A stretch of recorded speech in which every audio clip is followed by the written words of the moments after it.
Hello and welcome to part 2 of this Fender Blues Junior. If you remember, in part 1 we had the board out and fully recapped this amplifier because it came in with the 47 microfarad, which was open.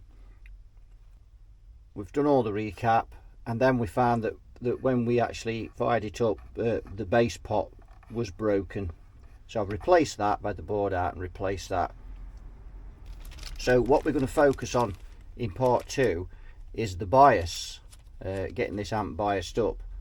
We've changed the mains voltage from 230 to 240 in part 1.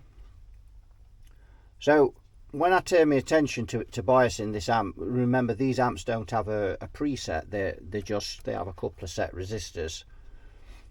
So I just googled Fender Blues Junior bias preset pot just to see what came up, and amazingly enough this came up. Now this is and you can just about make out the domains actually on there. It's rdssound.co.uk, and it's actually Kelder Ampworks, and the most ironic thing is they're only about 20 miles down the road from where I live. And this is a bias trim pot mounted on a PC board, and we're going to fit this. We don't have to take the board out to do it either. And the beauty about this bias preset pot is that it's got a built-in failsafe.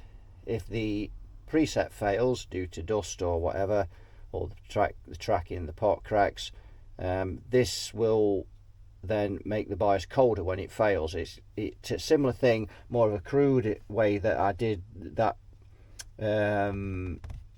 Berman amplifier, where we put a resistor in in parallel with the trim pot. The trim pot was double the value that we needed, and I put a same value resistor in, wired it down parallel, which halved it. So then if the trim pot fails, you're then left with the single resistor, which then goes back up to its full value, and that then makes the bias run cold. And I would imagine this has been done on a similar way. Great idea. So how does this fit then? We just get in close. How do we fit this? Well, this is really ingeniously done, because whoever designed this, there's some space here on there. We just go over the top, we can have a look.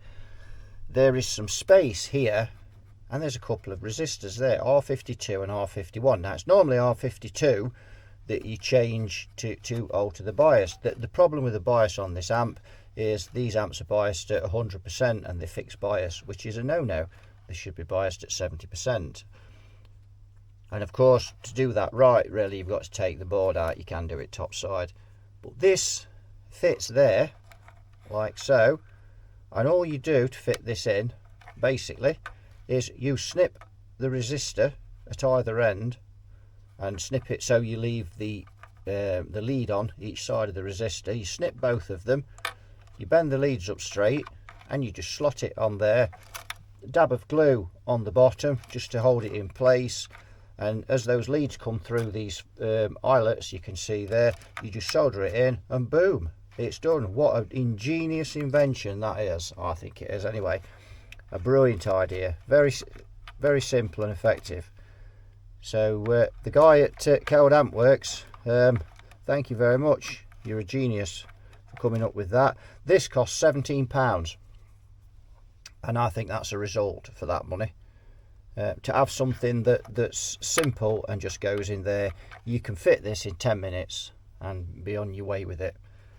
Now when we've fitted it, we're going to take the output tubes out and fire this amp up and check that there is negative bias on there, just to make sure. Don't just fit this and then switch the amp on with the tubes in, because if for any reason, and there could be a number of reasons, one of the tracks on the bottom of these resistors may become unsoldered, and you'll have no bias on the tubes, and it will fry them.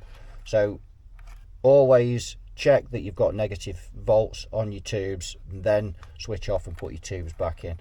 And there we are, we've got that fitted. Now I'm not going to go through this, I've just fitted this, because what I'm going to do in the description. The guy does an excellent video of fitting this, much better than I can show you. He's a much better tech than I am. He'll mend anything. I only mend tube guitar amps as a rule. So, and as he designed it, it seems only fitting to use his video, and he'll show you how to go through this and fit it. I think this is a really brilliant idea. Superb. And I will be fitting those to every Blues Junior that comes across my bench, because quite frankly, for £17 it's for nothing when you think how much a set of tubes are now. And you know, if you leave these set at 100%, it's just the tubes just don't last. So just for that alone, you know, a cheapest set of output tubes now, you know, in the UK is about £54-55 with the postage to buy this and be able to adjust your tubes and any Fuji tubes you choose to put in it, you know, should you keep the amp long enough. But to be quite frankly, if they're biased at 70%, they should last years, unless you've never got it switched off. So what we're going to do now is take out these tubes, which you can't see, but we'll just pull the camera back a bit. So we're going to take out the tubes there, put those over there, and then we're going to run this amp up on the Variac, and we're going to see just how much voltage that we've how much negative voltage on the, which is going to be on the 2 base. So that will be pin 2 is the grid on an EL84, which will be that one there. Well, you can probably see from there, but that's pin 2. So let's get some power on it, and we'll see what we've got. About half the power on. So we go, just put the meter on.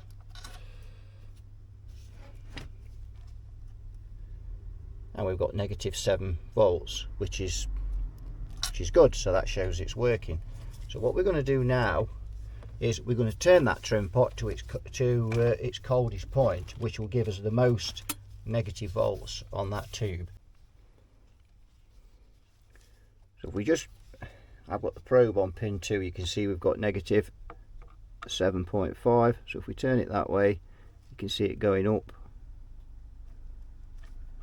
and you can see from there that's about the coldest point now, because I've only got 123 volts on the Variac. So so now that's the coldest point the tubes will run at, because it's just something I always do, and then I just work the bias up from there until we get to 70%. Right, so now we can get the tubes in. So we'll switch off.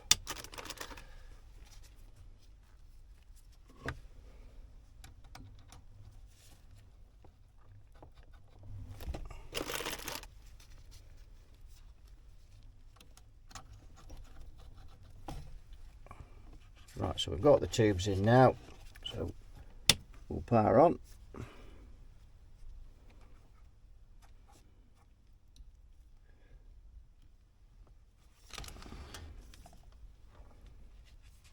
Full up on the Variac now. So what I'm going to do now is just let this warm up for a bit, get these tubes up to temperature. It always bemuses me on these Blues Juniors, you know, all of these, just use a pointer because it's on, all of these spade terminals there, they've all got insulation on, except for the 2, 3 that carry the most highest voltage, which are the plates for the tubes and the centre tap. Bizarre, don't understand quite why that is, why they've not got insulation on, the others have. We've also noticed that on them, and they're all the same. So it's been on a few minutes now, this amp, so now we're going to bias it. So I've measured across the across each side of the transformer, the output transformer, and it's a pretty good match. So I've got 90 ohms on each side. I think one was about 89.6 and one was about 89.9, so near enough 90 ohms will cover that. I've turned the trim pot up a good way because I've got a rough idea what voltage we need. And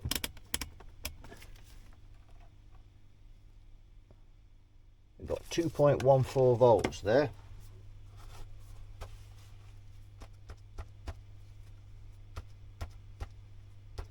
5 by 90, that's 23.7 milliamps we've got there.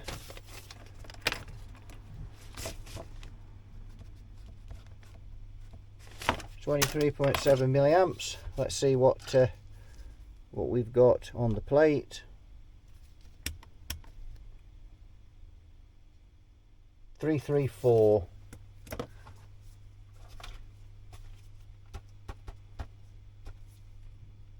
That's actually 7.9. That is 7.9. So we're just about there at that. Just about there. That's not bad for the first attempt.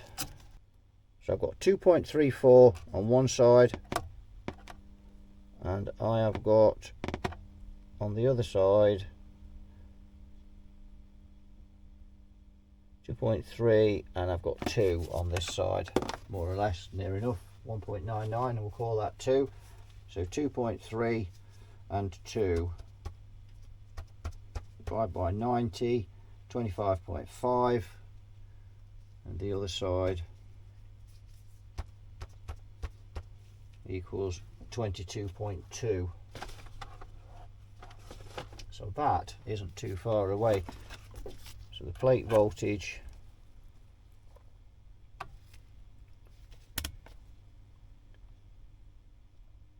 is 324. So that one's 7.2 watts. So that is a bit down, you know, that one.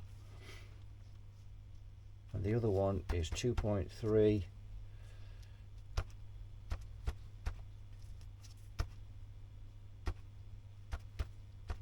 Is 8.2.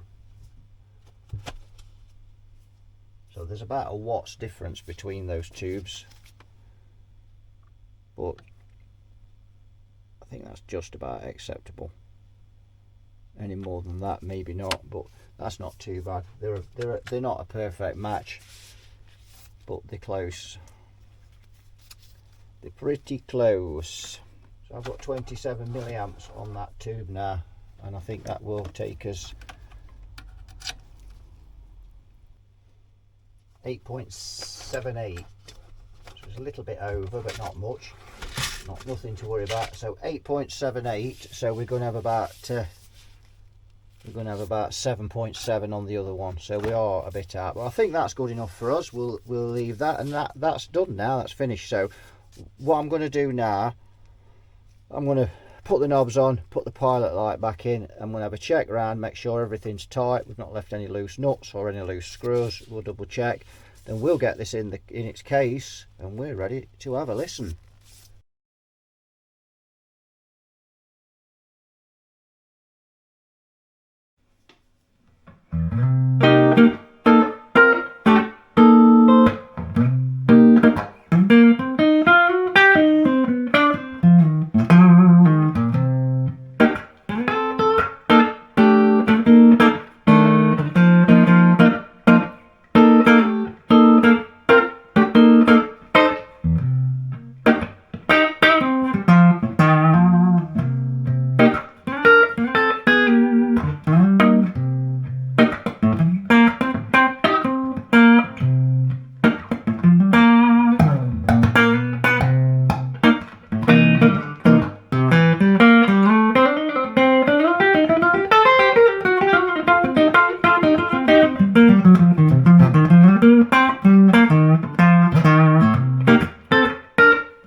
So let's have a blast on the old neck pickup.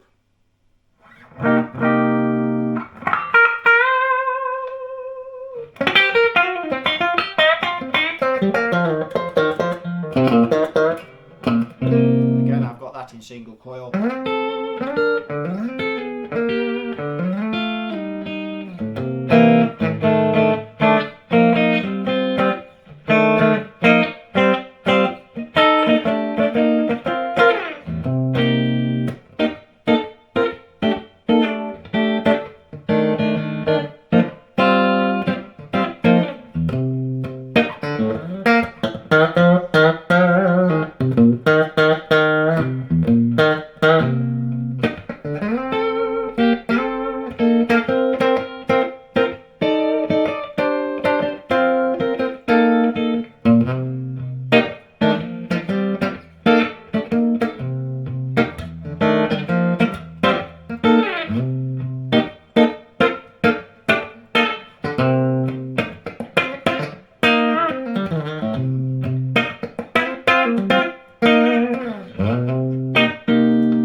but never mind. So let's just back off the oops, that's the reverb.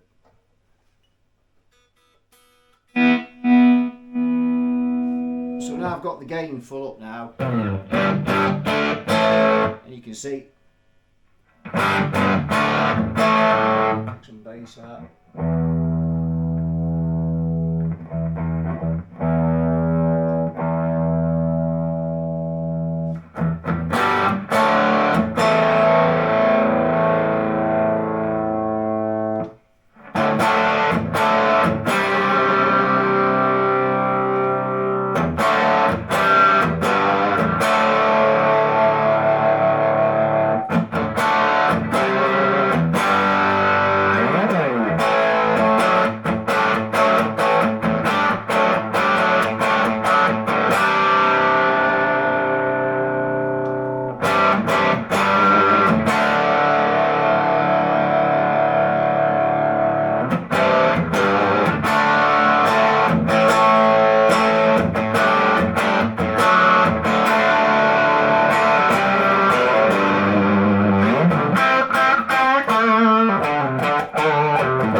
Rusty, but never mind. So there we are. You can, I mean, that, it don't sound, it's not massively brilliant on the overdrive, but it's pretty good.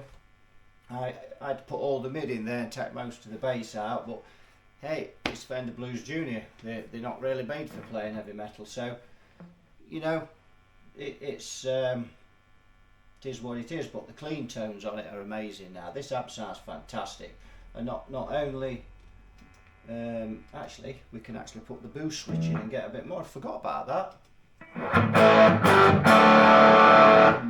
Maybe not. So, but the clean tones on this amp, and that's what they're really known for. Just that bite, a bit of bite and break up. These amps are great when they're running right. So this one now is running great. Biased at 70%. As it should be instead of 100. We've got the main set to 240 instead of 230. So we've got the voltage down on the filaments on the tubes. We've got all the mods done on it, and it's a cracking amp.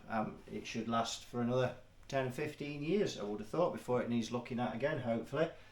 So, and thanks to the guy at Keld Amp Works for that bias module. Fantastic thing that just makes it so easy. They're a brilliant idea. So I'll leave links for that in the description, and you can go and visit the website. He's got two websites actually. I'll leave links for both of them. So that'll do it for this one. So thanks for watching. You all take care, and I'll see you all in another video. Bye bye for now.